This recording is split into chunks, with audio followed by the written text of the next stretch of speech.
and then I know some people right now who date. It does seem like the single most horrifying, terrifying, awful thing that could possibly happen. It does.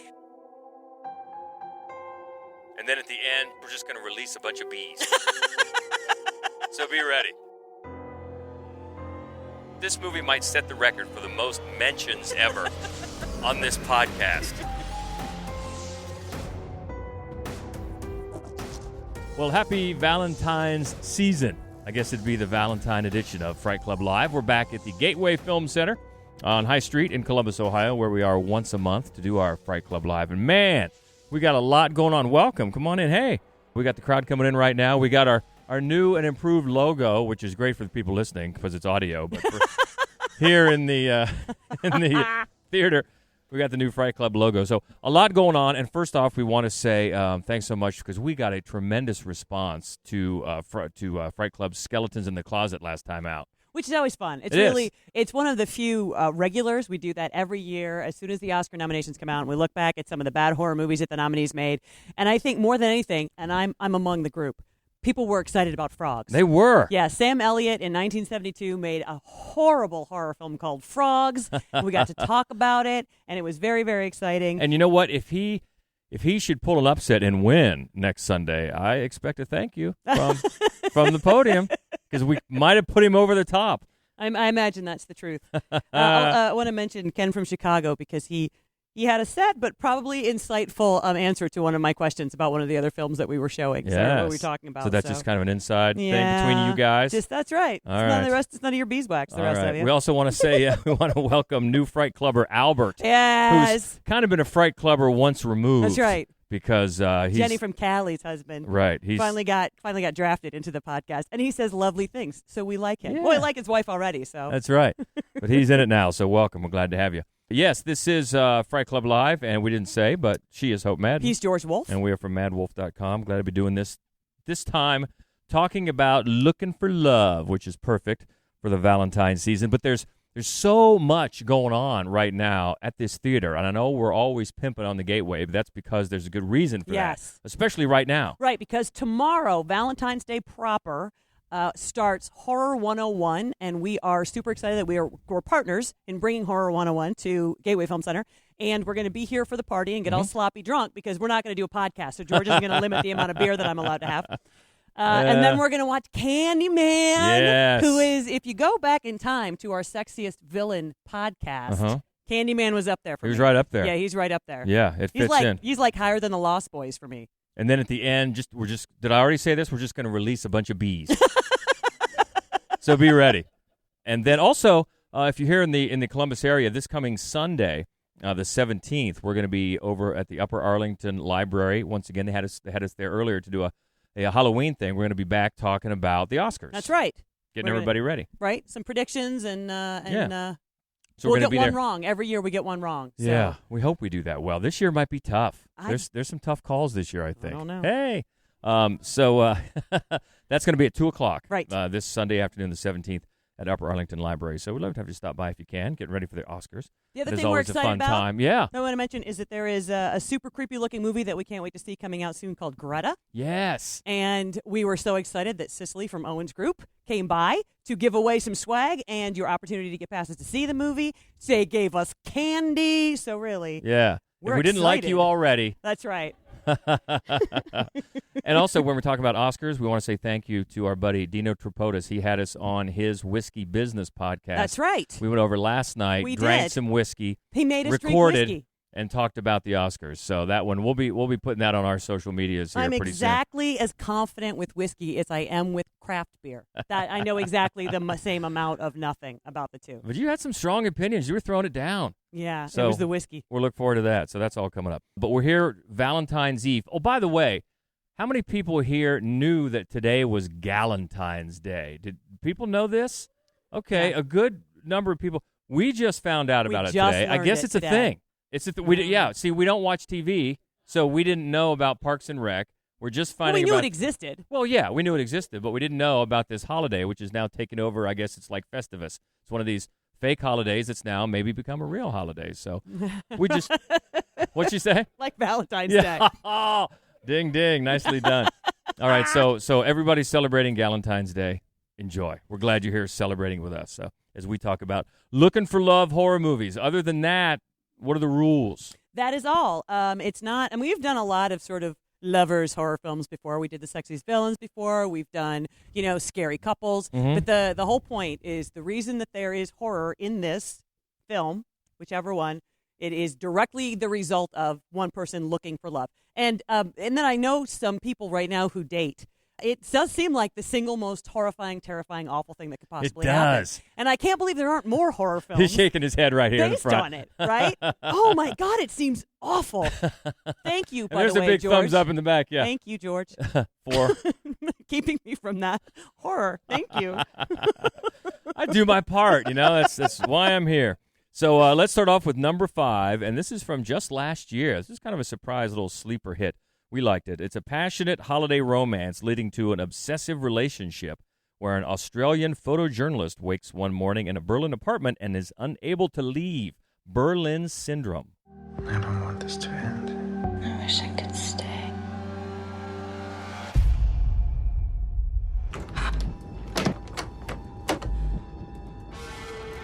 I was actually gonna go. Andy, what is going on? You said you want to stay? Open the door! We are a team. There's nowhere for me to go.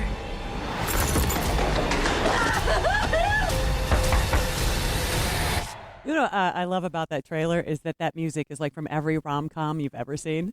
And it's always like, oh, it's so romantic. She's in Berlin. He's never going to let her out. Oh, my God.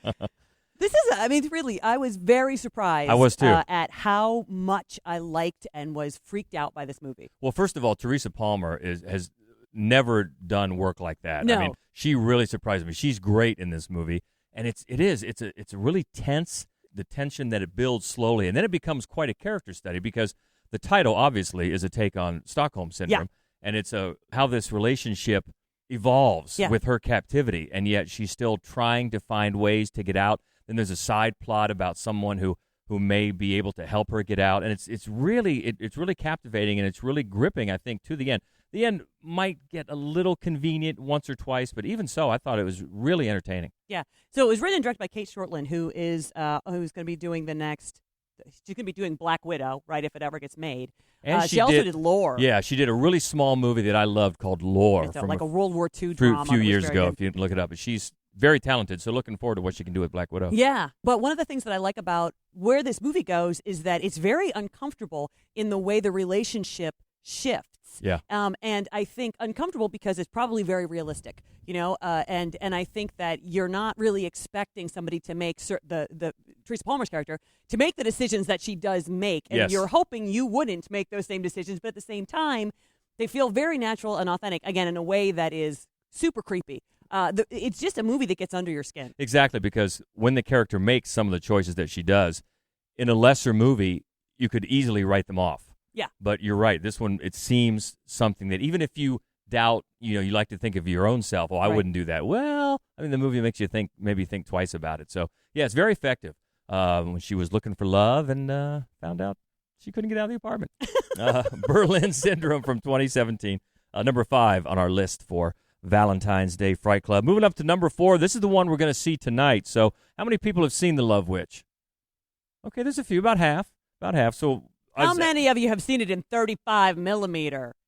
That is what we're showing this evening, and we're so excited about that. So it's a modern-day witch using spells and magic to get men to fall in love with her from 2016, The Love Witch. Witchcraft is just a way of concentrating energy. You can only work with what's already there. I just use sex magic to create love magic.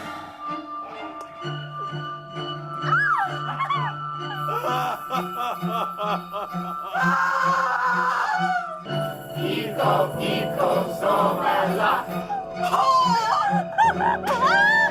the witch! Burn the witch! Burn the witch! Burn the witch! I would do anything for love.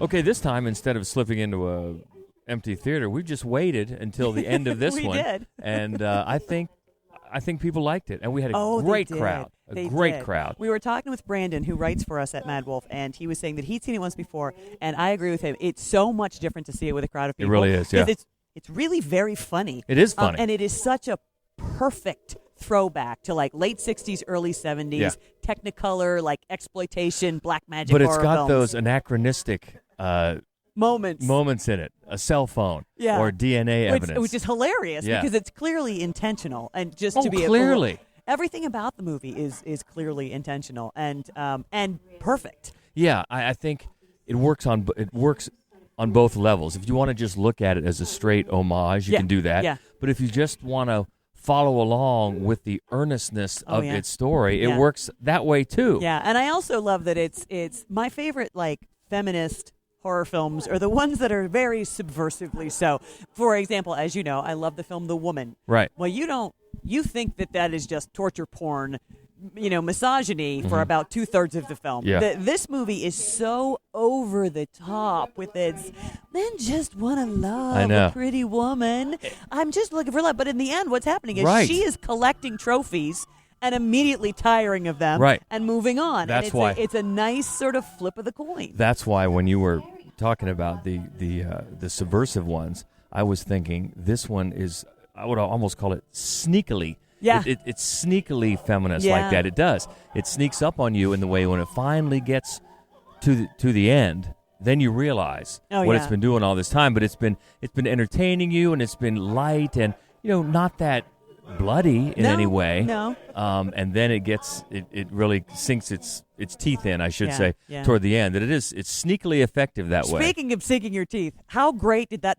There are just cakes and pies all over the place in this movie, and the whole time I'm like, it's just Yeah. a feast Yeah. to watch. I mean, the colors in this movie are insane, and the detail is just perfect. It really is. It's quite a vision and visionary Yeah. in the way that Anna Biller does it. In fact, we talked earlier about how that she does everything on this movie, from the writing and directing and the editing and the sets and the costumes, which is just an amazing feat. But all in all, the whole movie from start to finish is just, it's a tremendous vision. It really that is. she manages to get, just Execute soak just perfectly. every frame of this movie in. And I think Yeah. we can't not talk about how perfect Samantha Robinson is Yeah, right. in the role of Elaine. Just absolutely, just every single moment that she is on screen, Yeah, perfection. and by the way, I just saw, I don't know how big a part it is, I just saw that she has a part in the upcoming Tarantino, Once Upon a Time in Hollywood. Nice. Yeah, so I'll be I'm interested excited. to see like what kind I wasn't already excited Yeah. for that movie.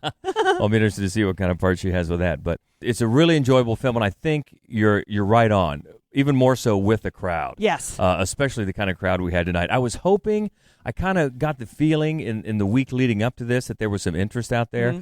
And there definitely is. There definitely was. I think we had a good number of first-timers here Yeah, tonight. we did. Really did. And I hope they come back, because next month we're going to be showing Baskin. We are. Right here on the Gateway Film Center. That's a very different film. Much different.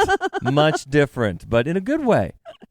So we look forward to talking about that. And the theme will be for Cops. Baskin? Cops. And Okay. you know what else we want to circle back? We did not actually thank Corey Metcalf for co-hosting our Skeletons in the Closet last week. How do we forget that? So we thank you, Corey. Yeah, for that helping was us a lot out. of and fun. the Rewatch podcast is where you can find him. Exactly. So we did it a little differently talking about this movie after we watched it, so let's get back to the countdown. Well, obviously we don't want to say much of anything at all about this for fear of spoilers, but just know that Anna Biller did pretty much everything on this movie. She prints this thing. She played like every instrument. Yeah, exactly. She wrote, she directed, she edited, she did the set design, she made the costumes from scratch. She did everything. She did every possible thing on this film. So she's a glorious god. And you can tell just from the trailer how great it looks. So we're really looking forward to seeing it in 35 millimeter tonight in just a few minutes. So we'll move on up to number 3 on our Looking for Love list. This is one. Did we show this one on Fright Club? We did. All right. So this is the Fright Clubbers, the veterans will know this one. This is from 2014. A fervidly dark, lovesick horror inspired by the real-life criminal duo, the Lonely Hearts Killers. It's Alleluia.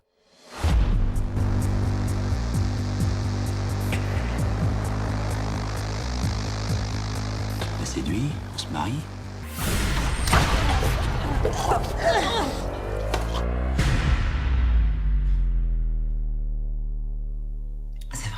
So this is the second in a sort of thematic trilogy from Fabrice Duels, who we adore. And the first one is Calvaire, which we've shown at Fright Club twice. This is how much we love that movie. And it also stars Laurent Lucas, who is the male lead in this.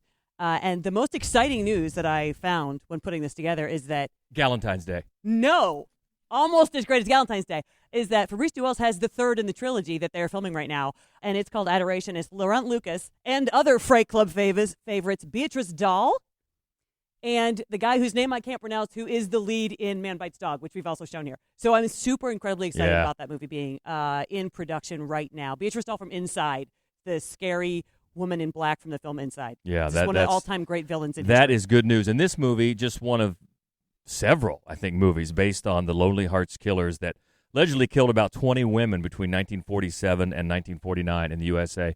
And this one is very interesting because it's such it also becomes such a character study in so much that a lot of the tension, a lot of the horror comes before the actual killings. Yeah. They're really not that graphic. It's what comes before with these two characters, especially the woman. Yeah, Lola Dueñez plays Gloria, and she is absolutely masterful in this role. It's like she's just this pent-up emotion, and you just wait for her to blow in every scene. She is incredible. I mean, I love Laurent Lucas. I love him in everything, but he's the opposite. He's the very controlled one of the two of them. And one of the things I also like about the way this is filmed is that they take these weird angles and extreme close-ups that really exaggerate sort of his angular nature and his like turkey neck and her deep lines.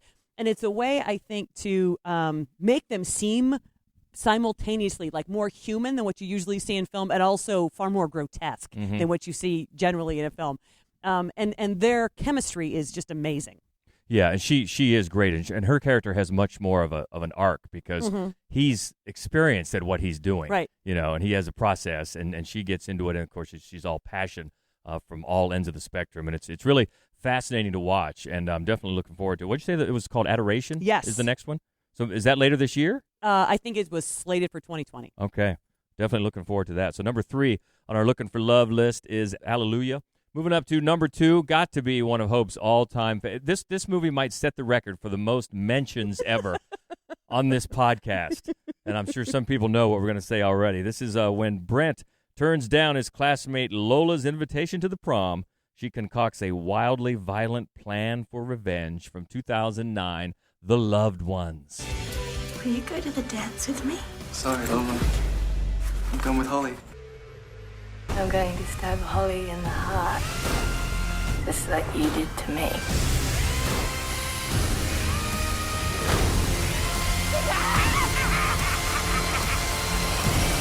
If there's anybody left on Earth who hasn't seen The Loved Ones, I am not to blame. No, you've done your part, for sure. And, it is. It's incredibly entertaining.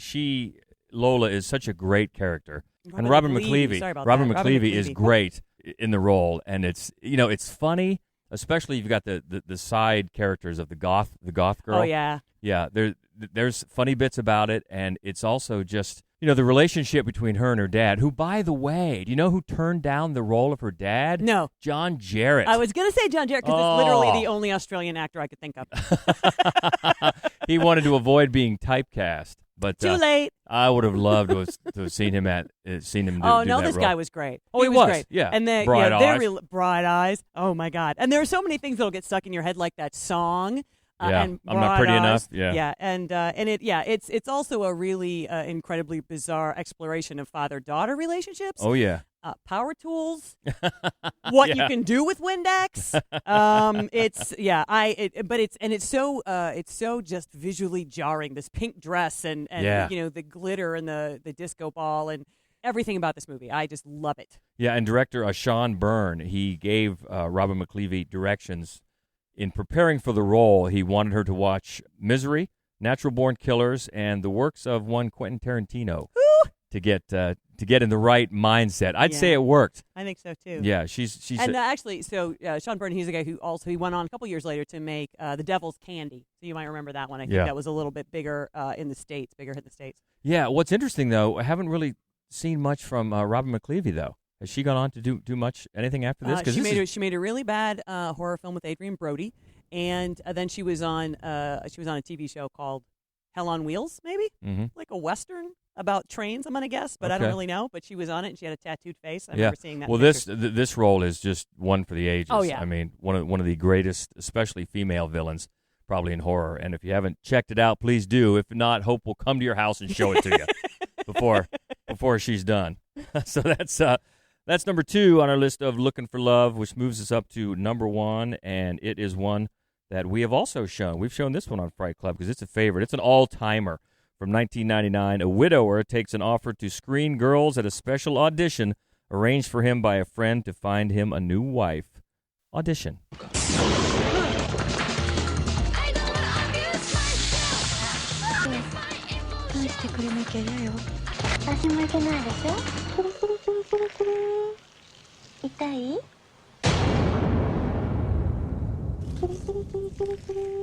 So sometimes, if I wake up in the middle of the night and Hope's asleep, I'll just lean in her ear and go, kitty, kitty, kitty, kitty, kitty, kitty, kitty. And she loves it. Now, this film is so great for so many reasons. And I think one of the things is how it can be dissected from so many different ways. You'll find a group of people that argue that it's feminist, and another group that will argue it's misogynist. Sure. And they can have pretty compelling arguments both sides. And it's one of those films you can just watch again and again and find different things and still jump at that bag scene, always, and just really respect as far as Takashi Miike's whole canon of work, and he's got, over 100 films. Yeah, he does. This has got to be near the top. Yeah, this is my favorite Takashi Miike film, and we did a whole podcast on him. Yeah. And we've shown several of his films. But Audition is so unsettling, and my favorite character in any movie is always the villain, always, and she is a great villain. She is remarkable, and she's so delicate and forlorn, and she'll just blow over with a strong breeze until the end, and she's so happy. She's sawing his foot up. Yeah. She's so She's happy. into it. She is. I just love her performance so much, and the visuals are in keeping with a lot of Miike's films. They're surreal and dreamlike in a way that again is just it just upsets your stomach, you know. But at the same time, I think there's a really dark humor here, like when the cops were they recomposed the body and they found too few fingers and an extra tongue. Yeah. Like, well, that's just solid police work. Yeah. Actually, it reminds me of the cops in Inside. Sure. The kind of bumbling, those bumbling Keystone Cops kind of thing. But you're right, and I think it's so skillfully built from when you think about the points it moves from, like point A to point B, and how it moves the story along. Yeah. It's really so skillfully put together, and it's one that just stands up. And it definitely, I don't think there's any question this was going to be number 1 on the Looking for Love, because remember, that's what he was doing in a very deceitful way. It was a bad decision. It was a bad decision. And that's number 1 on our list for Looking for Love, Audition from 1999. So we got to get out of here in a few minutes. We're going to be showing The Love Witch. We've got a great crowd, by the way. Thank you. Thank you for coming out. This is a fantastic crowd. Yay. And, excited to see it in 35 millimeter. But as always, if there's any of these movies that we missed or anything, just reach out to us. We're always easy to find. On Twitter, you can find us at Fright Club Pod, and Mad Wolf Columbus on Facebook and Instagram, and of course the main website is madwolf.com. So this podcast should be done and ready to drop by Monday, I think. So all your favorite podcast listening devices, you can find us. So is that about it? I think that covers it. Come back tomorrow. Watch Candyman with us. Collect some bees. That's right. As we kick off Horror 101. And by the way, in the lobby, if you see the very cool Horror 101 lunchbox, my idea. It was George's idea. I got to give him credit for it. It's a lunchbox, and on the back, it's all the movies. So. Grace did a great job putting it together, but And I plan to steal it on the way out. All right, we're going to watch this movie. Thank you so much. Until next time, she is Hope Madden. He's George Wolf. And this is the Fright Club Podcast. Stay frightful, my friends. Awesome. And by the way, on the way out, if anybody wants a Fright Club button, we got some down here. Come down, and we're happy to give you one. Thanks again. Roll it, Kurt.